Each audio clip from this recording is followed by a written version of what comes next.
हमारे जी। संभाजी राजा ऐसे कंधे ऐसे ऐसे ऐसे उड़ा रहे हैं। ये ऐसे कंधे महाराष्ट्र में खाली लड़कियां लावणी डांस में करती है। वह घालावर माझ्या गोरे गोरे खांद्याला, ऐसे वो लावणी गाने रहते हैं। वैसे जी। हमारे अगर संभाजी राजा नाचने लगे, वो भी खुले आम पे। और क्या है कि you should understand the family background and culture of the soil. Mughal बादशाह औरंगजेब का चौथा बेटा अकबर, जो किसी वजह से जब पिता से बगावत कर बैठा तो उसने भागकर दक्कन में शरण ली। जी हाँ, ये वही दक्कन जो महाराष्ट्र और कई और राज्यों को मिलाकर के वर्तमान में बनता है। जब अकबर ने दक्कन में शरण ले लिया तो उसके पीछे पीछे सम्राट औरंगजेब भी चल दिया। औरंगजेब ने संभाजी नगर में, जो वर्तमान में है, और तब के औरंगाबाद में अपना दरबार सजा लिया। तब कहीं से भी अकबर को जब मौका और मदद न मिला तो अकबर ने मराठा साम्राज्य से मदद की गुहार लगाई, और तब मराठा साम्राज्य के छत्रपति संभाजी महाराज ने अकबर को न सिर्फ मदद दी बल्कि उसकी हर तरीके से रखवाली भी की।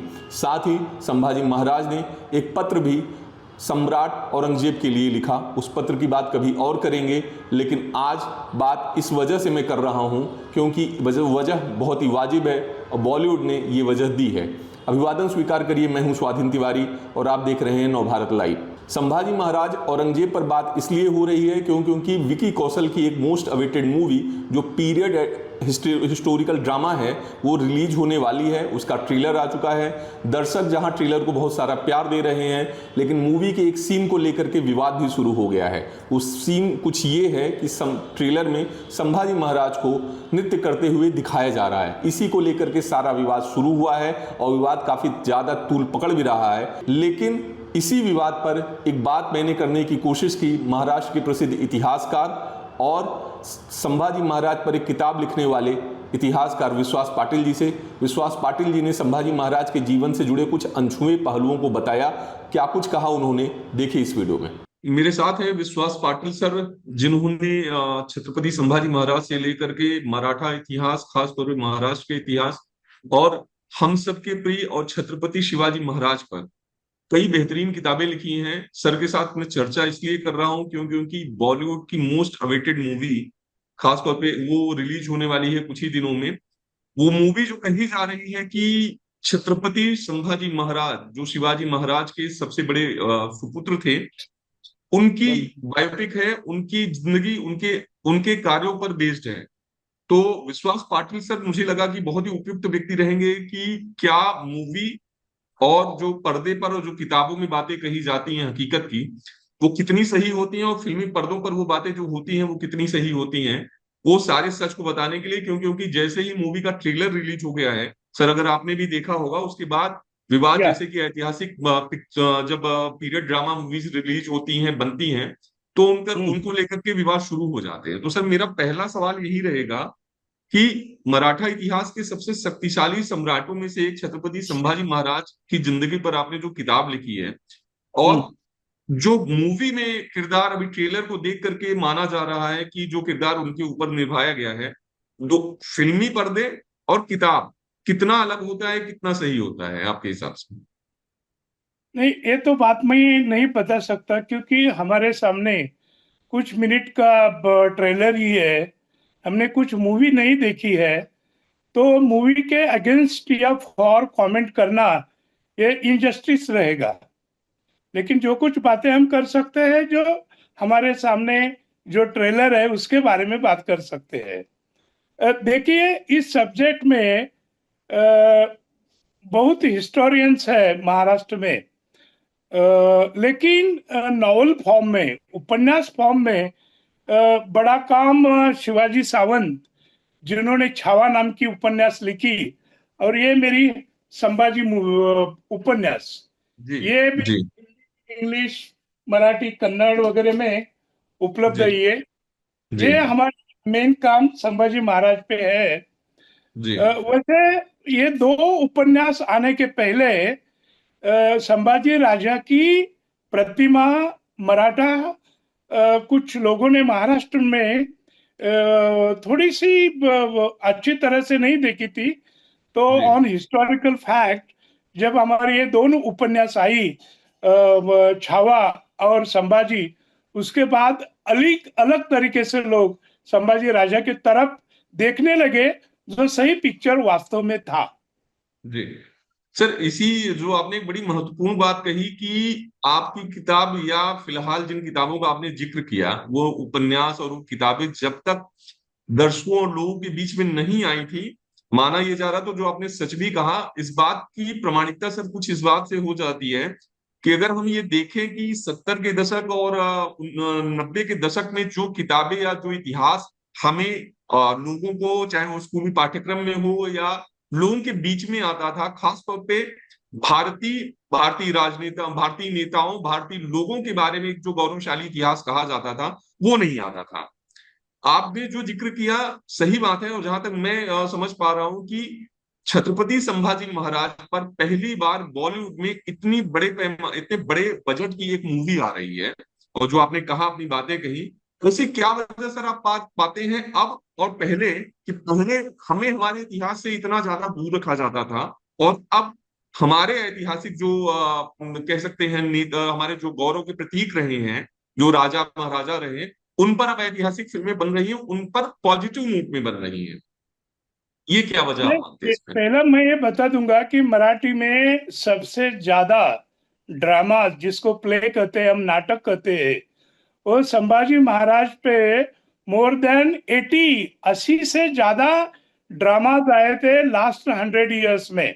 जी लेकिन उसमें उसमें संभाजी राजा की प्रतिमा बहुत मलिन थी।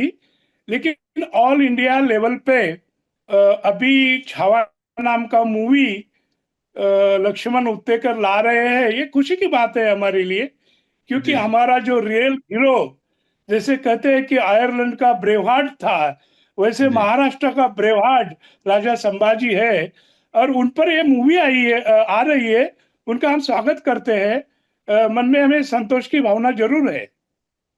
सर, संतोष की भावना है उस मूवी में के ट्रेलर में जिस एक सीन पर विवाद हो रहा है, मुझे लगता है कि आप एक इतिहासकार के तौर पर और एक मराठी मानुस के तौर पर आप उसके सही और गलत के पैमाने को आप ज्यादा समझ पाएंगे। वो विवाद हो रहा है कि ट्रेलर में दिखाया गया है जिस तरीके से कि विकी कौशल, जिन्होंने छत्रपति संभाजी महाराज का किरदार निभाया है, वो डांस करते नजर आ रहे हैं। मेरा सब सवाल इसमें ये आता है, क्योंकि आपसे बेहतर कोई इस बात को समझा नहीं सकता कि क्या जो हमारे इस तरीके से गौरवशाली हमारे पूर्वज रहे हैं, क्या उनके जीवन में नृत्य करना और ये सारी चीजें व्यक्तिगत तौर पर और सार्वजनिक तौर पर, क्या ये बातें होती थी या नहीं होती थी, ये आप अगर समझाने की बात ये करें। डांस तो ऐसे फिल्मी कभी नहीं होते थे, लेकिन एक आम तौर पर अगर बात करें तो ये बॉलीवुड का फिल्मी डिसीज है। ये फिल्मी डिसीज है, रोग है, जी कि बॉलीवुड में मसाला फिल्म बनाने के लिए हमारे बड़े बड़े नेताओं को और हीरों को वो नचवा रहे हैं। उसमें कोई ये नहीं, तार्किकता नहीं है, अच्छा, उसमें नहीं है। कुछ कंटिन्यूटी नहीं है, हिस्टोरिकल बेस नहीं है। कि जैसे हमारे बंसाली साहब ने जो फिल्म बनाई थी बाजीराव मस्तानी, जी मस्तानी तो तवायफ थी, ये जाहिर सी बात है। जी लेकिन बाजीराव की जो वाइफ पत्नी काशीबाई थी, वो एक पाव से लंगड़ी थी और जी बम्मन पेशवा की रानी थी। वो कभी भी ऐसा डांस करना, और फिल्म डायरेक्टर दो बड़े बड़े हीरोइन का डांसिंग कंपटीशन दिखाने के लिए उनको स्क्रिप्ट में एडजस्ट करना, ये डाइजेस्टेबल नहीं है। हर आदमी नाच डाइजेस्टेबल रहा नहीं। है, क्या हो रहा है? जब आप बाजीराव को नचवा रहे हैं, तो कम से कम बाजीराव का जो देवता थी वो गणेश जी थे, गणेश जी जी पर नाच दिखाइए ना। जी आप जेजुरी के खंडोरा खंडेराया का गाना, जैसे कि Bajirao is from Holkar family, आप जी उसको नचवा रहे हैं, ये जी बातें अच्छी नहीं है। तो ये डांस सीक्वेंसेस है, वो मुझे पसंद नहीं है, उसको हिस्टोरिकल बेस नहीं है। इसमें हमारे जो योद्धा थे, वैलियंट वॉरियर थे, जी उनके व्यक्तित्व की ग्रेस बहुत कम होती है। नहीं सर, मतलब एक तरीके से जो आपने वो बात कही उसी से जुड़ता हुआ मेरा एक अगला सवाल रहेगा कि सर मतलब अगर देखा जाए बीते 40-50 सालों का इतिहास जिसमें आपने बहुत ही सार्थक और बहुत ही अच्छा काम किया, आपने एक अंतर देखा होगा, और वो मैं फिर उसको बॉलीवुड से कनेक्ट कर रहा हूँ। मेरा सवाल जो है कि पहले के दौर में, आज के 20 से 25 साल के दौर में बॉलीवुड में मुगल जो हम जिन्होंने हमारे देश पे काफी समय तक 400 से 500 सालों या उससे अधिक समय तक राज किया, मुगलों के जो बड़े किरदार रहे हैं, चाहे वो शाहजहां रहे हो, वो मतलब जो भी पृथ्वी जो भी रहे, अकबर रहे हैं, उनको पहले एक बहुत ही पॉजिटिव तौर पे दिखाया जाता था कि मतलब इनके बगैर भारत में कुछ नहीं होता। इनको दिखाया जाता था, इनके सारे फैसले, इनकी सारी चीजों को बहुत ही पॉजिटिव दिखाया जाता था। ये एक दौर जो आपने खुद पेशवा बाजीराव, जो बाजीराव मस्तानी मूवी आई, उसके बाद पद्मावती आई, और अब छावा, आपने अगर ये 4-5 साल देखे होंगे या 10 साल गौर किया होगा कि एक अंतर आया है कि अब मुगल काल को एक आक्रांता या आक्रमणकारी के तौर पर दिखाया जाता है पर्दे पर, फिल्मी पर्दे पर। ये अंतर आपको क्या लगता है कि क्या ये राजनीतिक वजहों से है, या मतलब अब समय की मांग है, या लोगों की मांग है? नहीं, इसमें दो बातें हैं। पहली बात ऐसा है कि नो डाउट कि हम माने या न माने, मुगल फैमिली थी, it was dominating in history. ऐसी जी कौन सी फैमिली है जिन्होंने दिल्ली पे 400 400 300 300 साल राज किया है? और जी नेचुरली उन्होंने किया है, लेकिन मेरा जी कहना क्या है कि मुस्लिम शासक होते हुए भी उनको जिस नजाकत से दिखवाया गया है। जी। देखिए ना, मुगले आजम फिल्म है, उसमें गाने का कम थे। नौशाद साहब का इतना स्ट्रांग म्यूजिक था, और जब लेकिन सलीम एक ही कहते हैं फ्रेम कि में, अनारकली के लिए, नहीं बिल्कुल। नहीं, एक एक एक फ्रेम में दिलीप कुमार को कभी नचवाया है? हैं? अरे सही कह रहे हैं। दिलीप कुमार जैसा कौन नाच सकता था इस फिल्म बिल्कुल। इंडस्ट्री में?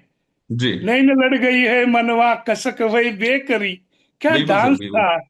मेरे पंग पैरों में घुंघरू बंधा है, फिर मेरी चाल देखो। वो जी जी दिलीप साहब को क्यों नहीं नचवाया? उसका कारण ये है कि प्रोड्यूसर डायरेक्टर, वो राजा मुगल अकबर की और उसका लड़का शहजादा जहांगीर की एक अच्छी छवि, एक क्या? कमांडिंग डोमिनेटिंग छवि दिखाना चाहते थे। उधर भी उन्होंने कभी ऐसा नाच नहीं दिखवाया। लेकिन आजकल है वही वही। मैं, हमारा कहना क्या है कि फिल्म अच्छी होगी, उसके लिए कोई डाउट नहीं है। लेकिन जिस तरह के तरीके से हमारे जी संभाजी राजा ऐसे कंधे ऐसे ऐसे ऐसे उड़ा रहे हैं, ये ऐसे कंधे महाराष्ट्र में खाली लड़कियां लावणी डांस में करती है। वह घालावर माझ्या गोरे गोरे खान द्याला, ऐसे वो लावणी गाने रहते हैं। वैसे जी हमारे अगर संभाजी राजा नाचने लगे, वो भी खुले आम पे। और क्या है कि you should understand the family background and culture of the soil. अभी भी मराठा बड़े बड़े घरों में, खानदानों में लड़कियां बाहर नहीं आती। उस जमाने में तो पर्दा बीच में रखकर राजगृह में या मीटिंग हॉल में, या जिसको हम करते दरबार, दरबार में भी एक ट्रांसपेरेंट बीच में पर्दा रहता था, और उसके पीछे से औरतें बात करती थी। ऐसे जमाने में हाथ में लेजिम लेके रायगढ़ पे या राजगढ़ पे खुलेआम कौन नाचेगा भाई? ये तो थोड़ा तो डाइजेस्ट होना चाहिए। बिल्कुल सर, मुझे लगता है कि जब ये हमारा इंटरव्यू दर्शकों के बीच में जाएगा, सोशल मीडिया और डिजिटल मीडिया के दौर पे जाएगा, तो शायद एक इतिहासकार के तौर पर मैं ये उम्मीद करता हूं कि आपकी बातें जो आपने कही हैं, वो फिल्म के निर्माता, निर्देशक और फिल्म की पूरी कास्ट उस बात को समझे, और ये समझने की कोशिश करे कि जब ऐतिहासिक विषयों पर इस तरीके से मूवीज बनाई जाए, तो कम से कम जो कहा जाता है कि फिल्मी दुनिया है और उसमें एक स्वतंत्रता होती है कि किरदारों को कैसे दिखाया जाए, उस स्वतंत्रता में ये ध्यान रखा जाए कि उसमें चाहे दर्शक हों या लोग हों, उनकी भावनाओं का ख्याल रखा जाए। क्योंकि कहीं ना कहीं जो हमारे विजेता, जो हमारे शासक, हमारे जो राजा रहे हैं, वो कहीं ना कहीं हम उनको देवतुल्य मानते ही हैं। जो आपकी बात है बिल्कुल सही है, और भावना को ठेस पहुंचती है। आपने बड़ा ही अच्छा अंतर किया, आपने मतलब 80 के दशक में, या कहें कि आजादी के बाद जब वो मुगले आजम जैसी फिल्में आई, और उसमें किरदारों को किस तरीके से रखा गया और आज के दौर में किरदारों को किस तरीके से रखा जा रहा है, दोनों के अंतर को भी आपने बखूबी समझाया सर। समय देने के लिए आपका बहुत बहुत शुक्रिया। मैं उम्मीद करता हूँ कि ये बातें लोगों तक जरूर पहुंचे। नमस्कार। नवभारत से बात करने के लिए नमस्कार। आपका शुक्रिया सर। धन्यवाद। धन्यवाद।